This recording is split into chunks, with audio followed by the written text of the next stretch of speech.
আমি বোঝার জন্য আবারও ধীরে ধীরে স্লোলি আপনাদেরকে দেখাই। দেখুন এই চেনের ভেতরে এই নাটটা হলো হাফ লংটা, আবার পরের চেনে এবার পরপর করে যদি আমরা একটা পর একটা চেন এভাবে করে যাই তাহলে এটা কিন্তু আর একটা লাইন বেড়ে যাবে।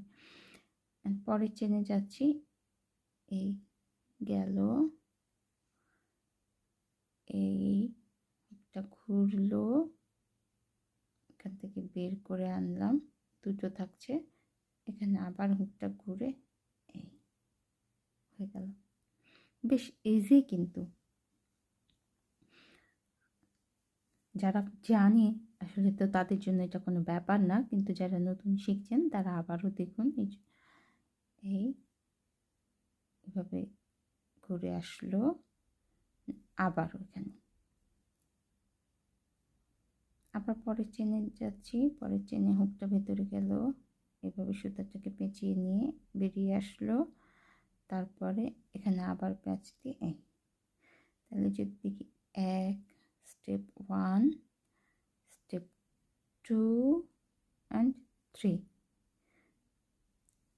1 2 3 এভাবে, তাহলে পরপর প্রত্যেকটাতেই যখন আমি এভাবে দিয়ে যাচ্ছি তখন কি হচ্ছে দেখুন আস্তে আস্তে কিন্তু একটা এই যে লাইন হয়ে আসছে।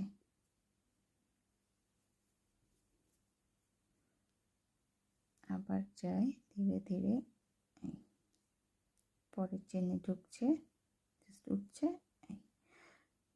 যারা করতে অভ্যস্ত তারা এটা এই যে একভাবে টেনে নিয়ে চলে আসলো, যারা অভ্যস্ত না প্রথমে করছে তারা এইভাবে একবার প্যাঁচে নিয়ে দ্বিতীয়বার এখানে, তারপরে এখানে, আপনার যেভাবে করে সুবিধা হবে আপনি সেভাবে করবেন।